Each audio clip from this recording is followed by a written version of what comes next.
तो यारो इस वीडियो में मैं हाल ही में रिलीज हुई मूवी राधे श्याम को एक्सप्लेन करने जा रहा हूँ। इस मूवी में बाहुबली के स्टार प्रभास और पूजा हेगड़े लीड रोल में हैं। तो चलिए सीधे मूवी की कहानी पर आते हैं। मूवी के फर्स्ट सीन में हम देखते हैं नवंबर 1976 कुछ साइंटिस्ट एक बहुत ही फेमस वैध यूनिवर्सिटी में आके वहाँ का गुरुजी से मिलते हैं और पूछते हैं कि गुरुजी हम लोग एक स्पेस स्टेशन खोलने जा रहे हैं। तो गुरुजी उन लोगों में से एक साइंटिस्ट से हाथ मिलाता है और उसका फ्यूचर पढ़ के बताता है कि आपके अंदर शंका बहुत है। एक साइंटिस्ट इस बात से एग्री होते हुए गुरुजी से पूछता है कि आपके बाद इस स्थान पर कौन बैठेगा। तो अब गुरुजी बताता है कि मेरा एक स्टूडेंट है जिससे मिलने के लिए दुनिया के सभी मिनिस्टर से लेकर वीआईपी तरसते हैं। उसका नाम है विक्रमादित्य।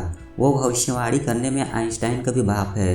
गुरुजी बताते हैं कि वो इंडिया छोड़कर जा चुका है। नेक्स्ट सीन में हम देखते हैं रोम सिटी को, जो कि इटली का एक शहर है, जहां पर विक्रमादित्य का प्रेरणा नाम की एक लड़की से मुलाकात होती है, वो भी एक चलती हुई ट्रेन में। इसके बाद विक्रमादित्य प्रेरणा से फ्लर्टिंग करने लगता है, पर प्रेरणा आदित्य को इग्नोर करती है। वो जितना इग्नोर करती है विक्रमादित्य उतना ही उसके पास जाता रहता है। इसी बीच दिखाया जाता है कि विक्रमादित्य का मुलाकात इंडिया के सबसे अमीर आदमी के साथ होता है। विक्रमादित्य जो एक फेमस पोएमिस्ट होता है, वो फेमस इसीलिए होता है क्योंकि वो किसी भी इंसान के हाथ की लकीर को पढ़कर उसका पास्ट और फ्यूचर सब देख पाता है। इसके बाद वो इंडिया के रिचेस्ट मैन अनंत राजपूत का लकीर देखकर बताता है कि 20 नवंबर को आप कंपनी को टेक ओवर करोगे।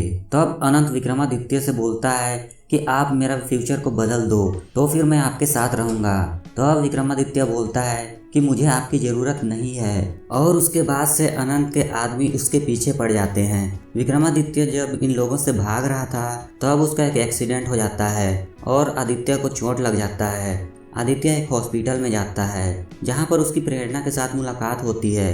प्रेरणा इस हॉस्पिटल में डॉक्टर होती है और यह हॉस्पिटल उसके चाचा जी का होता है। इसके बाद आदित्य और प्रेरणा में दोस्ती हो जाती है। आदित्य से हॉस्पिटल में प्रेरणा मिलने आती है, तब दोनों दोबारा से ट्रेन में चढ़ जाते हैं। इसी ट्रेन में एक अनजान आदमी अपनी बेटी की हाथ की रेखा पढ़ने के लिए रिक्वेस्ट करता है। उस लड़की का इंटरेस्ट स्पोर्ट में होता है। आदित्य हाथ पढ़ के बताता है कि स्पोर्ट में उसका कोई फ्यूचर नहीं है, अगर वो पढ़ाई में ध्यान देगी तो अच्छा फ्यूचर होगा। ये सुनकर ट्रेन के बाकी सब लोग हाथ फैला के आदित्य के सामने खड़े हो जाते हैं, पर आदित्य का स्टेशन आ चुका था तो वो प्रेरणा को लेकर ट्रेन से उतर जाता है। और ट्रेन से उतरने के बाद आदित्य को महसूस होता है कि ट्रेन में जिस लड़की का हाथ देखा था उसका जीवन रेखा अधूरा था और बाकी सब इंसान जो ट्रेन में ट्रेवल कर रहे थे सबका सेम रेखा है।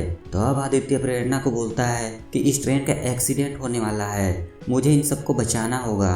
बहुत कोशिश करने के बाद भी वो एक्सीडेंट को रोक नहीं पाता है। तो अब प्रेरणा घर में न्यूज़ देखती है, तो अब उसको पता चलता है कि ये आदित्य कोई और नहीं बल्कि एक बहुत बड़ा फेमस हस्तरेख विशेषज्ञ है। फिर जब वो आदित्य से मिलती है तब वो उसको बोलती है कि मेरा भी रेखा पढ़ो, और आदित्य हाथ देखकर बताता है कि तुम एक लंबी जिंदगी जियोगी। यह सुनने के बाद ही प्रेरणा के नाक से ब्लड निकल आता है और वो सेंसलेस हो जाती है। उसको लेकर आदित्य हॉस्पिटल पहुंचता है। तो अब प्रेरणा के चाचा से उसकी मुलाकात होती है। तो अब वहाँ उसे पता चलता है कि प्रेरणा को एक रेयर कैंसर है जिसका कोई भी इलाज नहीं है, वो सिर्फ 2 या 3 महीने ही जिंदा रह सकती है। ये सुनते ही आदित्य उसके चाचा को बोलता है कि मैं उसका भविष्य देखा है, वो बहुत दिन जिएगी। ये सुनने के बाद ही चाचा उसको हॉस्पिटल से निकाल देता है। जाते जाते आदित्य देखता है कि प्रेरणा को होश आ गया है। तब आदित्य चिल्लाकर बोलता है, प्रेरणा तुम बहुत दिन जियोगी। ये भले ही मेडिकल साइंस है लेकिन विधाता का लिखा कोई चेंज नहीं कर पाएगा, और अगर कोई तुमसे पूछे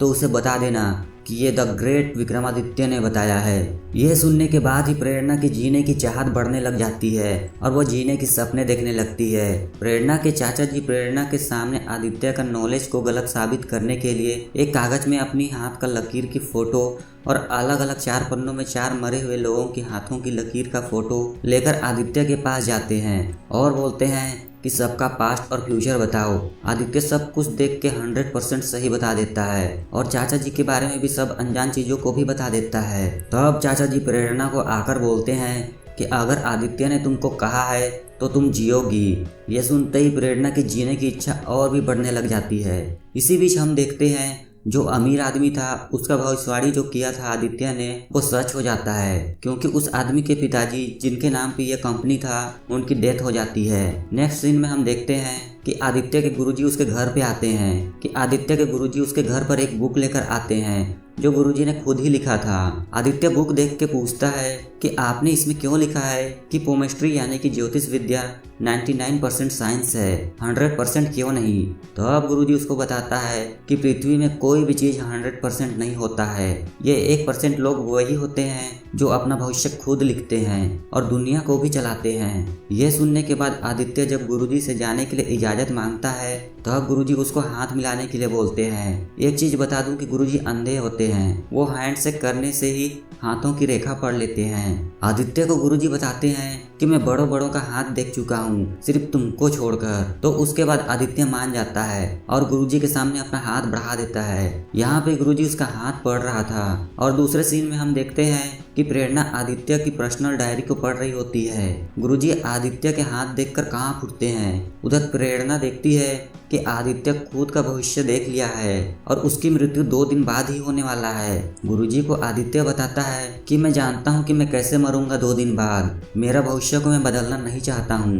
एक्चुअली में उसका भविष्य में लिखा था कि उसकी मौत पानी से होने वाला है, वो भी 26 नवंबर को। आप लोगों को एक चीज बता दूं कि ये पूरी कहानी नवंबर महीने में ही चल रहा था। 25 नवंबर को आदित्य उसकी माँ का लंदन में एक फंक्शन अटेंड करने जाता है और उसके बाद वो प्रेरणा से मिलने जाता है। वो प्रेरणा को ये बताने के लिए गया था कि आज वो आखिरी बार प्रेरणा से मिल रहा है, इसके बाद वो कभी भी प्रेरणा से नहीं मिल पाएगा। उसी समय एक खुशखबरी प्रेरणा की फैमिली में आ पहुंचता है कि कैंसर का ऑपरेशन का फर्स्ट ट्रायल होने वाला है, वो भी सबसे पहले प्रेरणा के ऊपर होगा। दोस्तों ये चीज याद रखना कि ये जो कहानी चल रही है वो 1976 नवंबर महीने का कहानी है। और जब प्रेरणा को पता चलता है कि आदित्य की मौत अगले दिन होने वाला है तो प्रेरणा ये तय कर लेती है कि उसको आदित्य के बिना नहीं जीना है, क्योंकि उसे पता चल गया था कि आदित्य जो भविष्यवाणी करता है वो सच जरूर होता है। इसीलिए प्रेरणा खुद एक कार एक्सीडेंट करती है खुद का। वो कार चलाते हुए एक बहुत बड़ा ट्रक पर गाड़ी ठोक देती है। एक्सीडेंट इतना भयंकर होता है कि प्रेरणा कोमा में चली जाती है, तो इसका जो ऑपरेशन था वो भी नहीं हो पाता है। इधर प्रेरणा का तबीयत बिगड़ते जा रहा था। जब आदित्य प्रेरणा से 25 नवंबर को मिला था तब प्रेरणा ने आदित्य को एक डायरी दी थी। वो डायरी आदित्य का ही था, जिसका पर्सनल डायरी प्रेरणा ने पढ़ी थी। उसमें वो कुछ लिख के दी थी और बोली थी कि तुम ये घर जाके पढ़ना, लेकिन आदित्य ने उसे नहीं पढ़ा था। वो 26 नवंबर को उस डायरी को पढ़ता है तो वो देखता है कि प्रेरणा ये एक्सीडेंट के बारे में पहले से ही आदित्य को बताना चाह रही थी कि मैं मरने वाली हूँ, क्योंकि मुझे मालूम है कि तुम भी मरने वाले हो और तुम्हारे बिना मुझे नहीं जीना है। आदित्य जब इस डायरी को पढ़ता है तब तक प्रेरणा का एक्सीडेंट हो चुका था। इसके बाद आदित्य एक फोन बूथ से फोन करता है, लेकिन किसी का भी फोन नहीं लग रहा था। आखिर में प्रेरणा का चाचा जी का नंबर पे उसका फोन लग जाता है और तब उसे पता चलता है कि प्रेरणा का बहुत बड़ा एक्सीडेंट हुआ है और वो कोमा में चली गई है। तब आदित्य चाचा जी को कहता है कि मुझे प्रेरणा से बात करना है। तब चाचा जी हॉस्पिटल का सभी स्पीकर को ऑन कर देता है और फोन को स्पीकर के सामने रख देता है। स्पीकर में आदित्य बोलता है, प्रेरणा आई लव यू, मैं तुम्हारे लिए मेरा भविष्य की रेखा को हरा कर आऊंगा। ऐसा बात वो 3-4 बार बहुत जोरों से बोलता है। स्पीकर से प्रेरणा के कानों में आवाज जा रही थी और प्रेरणा का होश वापस आ रहा था और वो कोमा से धीरे धीरे ठीक होने लगी थी। इसी बीच हम देखते हैं कि ट्रेन में जिस लड़की का फ्यूचर आदित्य ने देखा था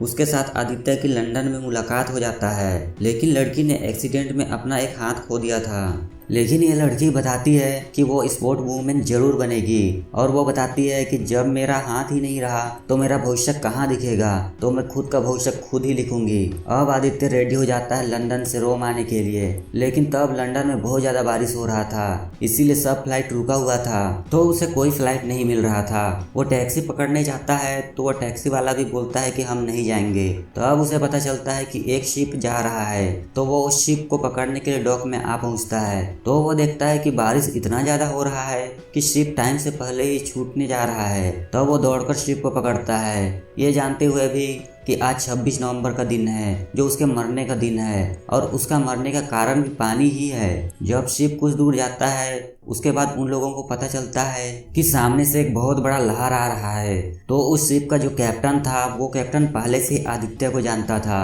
वो उसको शिप के अंदर ले जाता है। शिप के ड्राइवर कैप्टन को बताता है कि स्थिति बहुत ही खराब होते जा रहा है और सुनामी आने वाला है। तो अब सुनामी को कैसे रोके, रोक तो नहीं पाएंगे।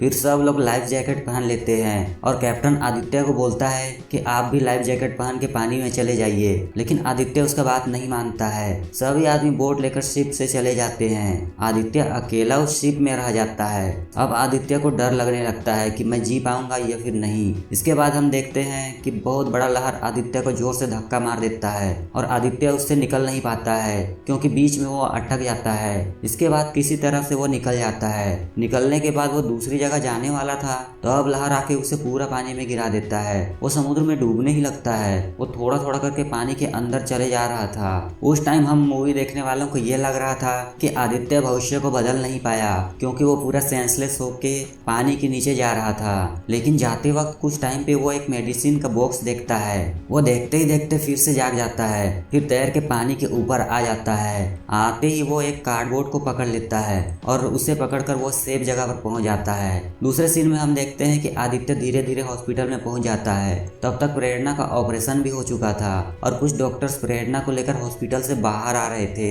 आदित्य जाके प्रेरणा के पैर के सामने बैठ जाता है और बोलता है कि मैं मेरा भविष्य हरा के तुम्हारे पास आ चुका हूँ, मेरे प्यार के खातिर मैं तुम्हारे पास आ गया। इसके बाद दूसरे सीन में दिखाया जाता है वो लड़की जिसका हाथ एक्सीडेंट में चला गया था वो बहुत बड़ी फेमस स्पोर्ट्स वुमेन बन गई है। तब आदित्य ये सोचता है कि गुरुजी का बताया हुआ ये 1% आदमी वे दोनों ही हैं। वो स्पोर्ट गर्ल जो खुद की विल पावर से स्पोर्ट वुमेन बनी और वो खुद जो कि अपनी इच्छा से अपनी मृत्यु को चेंज कर दिया। और इसी के साथ मूवी यहीं पर खत्म हो जाती है। और आज की वीडियो में सिर्फ इतना ही। आशा करता हूँ दोस्तों आपको ये एक्सप्लेनेशन पसंद आया होगा। अगर हाँ तो प्लीज इस वीडियो को लाइक और चैनल को सब्सक्राइब कर दीजिए। मैं मिलता हूँ आपसे नेक्स्ट एक्सप्लेनेशन वीडियो पर। तब तक के लिए बाय।